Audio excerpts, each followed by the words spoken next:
बूढ़नपुर तहसील क्षेत्र के विभिन्न गांवों के लोगों ने एकत्रित होकर भीलमपुर छपरा स्थित बाबा साहब भीमराव अंबेडकर की मूर्ति से बूढ़नपुर तहसील तक पदयात्रा की, जिसके बाद एसडीएम को ज्ञापन सौंपा। इस दौरान बाबा साहब अमर रहे, बहन कुमारी मायावती जिंदाबाद समेत अन्य कई नारे लगे। कार्यक्रम में बतौर मुख्य अतिथि बसपा के पूर्व जिलाध्यक्ष विजय कुमार मौजूद रहे। वहीं श्री राम राजभर विधानसभा प्रभारी अतरौलिया जिलाध्यक्ष विजय कुमार ने बताया कि माननीय सुप्रीम कोर्ट के द्वारा जो एससी एसटी आरक्षण को वर्गीकृत करने का निर्देश दिया गया है, आज बहन कुमारी मायावती के निर्देश पर बहुजन समाज पार्टी द्वारा पूरे भारत में भारत बंद का कार्यक्रम इसी क्रम में आज हम लोगों ने अपने सभी कामकाज छोड़कर आरक्षण को बचाने के लिए बाबा साहब की प्रतिमा से तहसील तक पैदल यात्रा करते हुए और तहसील परिसर में एसडीएम को प्रार्थना पत्र सौंपा। हमने महामहिम राष्ट्रपति महोदया और सरकार से मांग किया है तत्काल संसद का विशेष सत्र बुलाकर संविधान का संशोधन कर इसे 9वीं अनुसूची में शामिल करें, जिससे भविष्य में कभी भी एससी एसटी आरक्षण के साथ कोई छेड़छाड़ न हो सके। इस दौरान मुख्य रूप से दिवाकर मौर्य, सुरेश, रिंकू, चंद्रभूषण, वीरेंद्र कुमार, बलवीर, राधेश्याम, ब्रजेश पटेल, राजू कुमार, नीरज कुमार समेत तमाम लोग मौजूद रहे।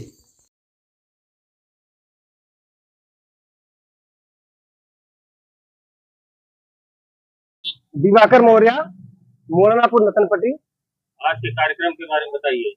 सर, आज का कार्यक्रम एससी एसटी का जो आरक्षण है उसमें जो वर्गीकरण किया जा रहा है, ये सरासर हम लोगों से बेईमानी करी जा रही है।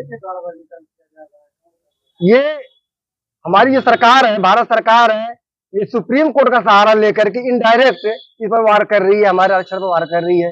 इसी के खिलाफ हम लोगों ने प्रदर्शन किया है, पूरा भारत बंद किया है और आप लोगों के बीच में है। क्या लग रहा है कि सरकार को मजबूर कर देंगे मांगे पूरी करने के लिए? सर, सरकार को हर हाल में घुटने पे ला देंगे, सरकार को मानना ही पड़ेगा। जी, आप चाह रहे हैं कि कोर्ट अपना फैसला वापस ले ले? सर, बिल्कुल हम चाह रहे हैं कि जिस तरह से हमारा आरक्षण चल रहा था सेम वैसे ही मिलता रहे, कोई बंटवारा, कोई वर्गीकरण नहीं चाहिए। अगर उन लोगों को वर्गीकरण करना ही है तो अपने आरक्षण वर्गीकरण कर ले। उनको जो 10% सुदामा कोटा मिला हुआ है उसमें उन्होंने क्यों नहीं कहा इतना ब्राह्मण का है, इतना सिंह का है, इतना जो छत्री का है, इतना भूमिहार का है? ऐसा क्यों नहीं बंटवारा किया? हमारा बंटवारा क्यों चाह रहे हो? सरासर हमारे साथ बेईमानी करी जा रही है। वो अपने बंटवारा कर ले, पहले अपना तो बांट ले, अपने घर में समझ लेंगे, वो अपना घर समझे। हमको पता सरकार तो किसानों के लिए बिल लाई कि किसानों का लाभ हुआ, किसानों को पता ही नहीं, फिर वापस लेना पड़ा।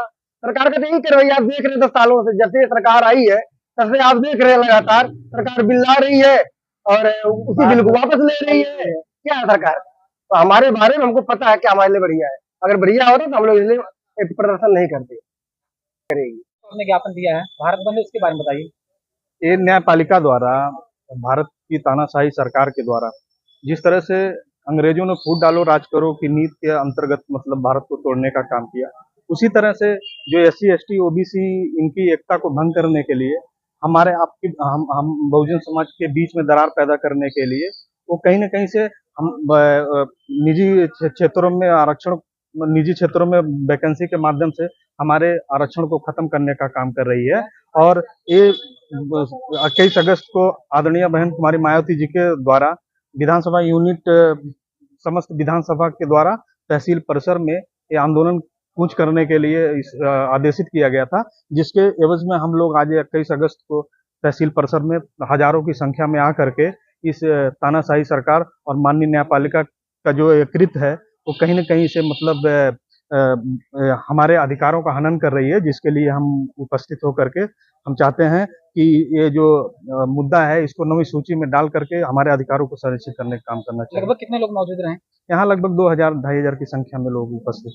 जैसे क्या लग रहा है आप लोग इतना ये जो कर रहे हैं, ज्ञापन दे रहे हैं, क्या लग रहा है सुप्रीम कोर्ट फैसला बदल देगा? ये हमारा अल्टीमेटम था, कहीं न कहीं से हमने ये चेतावनी दी है, आगाह किया है कि अगर भारत की सरकार और माननीय न्यायपालिका इंटरफियर करके इसमें अगर ये जो इस तरह की स्थिति को अगर हमारे पक्ष में बहाल करने का काम नहीं किया, 9वीं सूची में डाल करके अधिकार संरक्षित करने का काम नहीं किया, तो हम आगाह करते हैं भारत की सरकार और माननीय न्यायपालिका को, हम उग्र आंदोलन के लिए अग्रसर होंगे और इसकी जिम्मेदारी उत्तर प्रदेश सरकार, भारत सरकार और न्यायपालिका की होगी। लेकिन सरकार, ये प्रशासन तो डायरेक्ट कह रहा है कि जो भी है कि ये सब कैटेगरी बन जाएगी, जिससे काफी ज्यादा।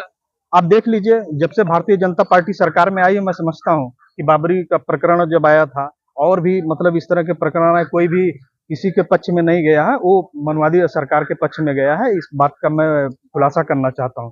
कोई भी मामला जो भारतीय जनता पार्टी चाहिए, वो कॉलेजियम सिस्टम के माध्यम से जज उसमें नियुक्त होते हैं। तो ऐसी स्थिति में हम न्याय की उम्मीद कैसे कर सकते हैं? आज न्यायपालिका कहीं न कहीं से मृत्यु तुल्य हो गई है। अपना परिचय बताओ। मैं विकास कुमार, ग्राम पकड़ी, पोस्ट याराला, जिला आजमगढ़। अब असलाई बिशनपुरा मेरा घर है। आज आप लोग क्यों इकट्ठा हुए हैं? हम लोग इकट्ठा हुए हैं आरक्षण में छेड़छाड़ होने की वजह से हम लोग इकट्ठा हुए हैं। किसी भी प्रकार से आरक्षण में छेड़छाड़ ना हो, जो हमारा मान सम्मान है वो बना रहे और जैसे था पहले वैसे हमें अभी भी चाहिए।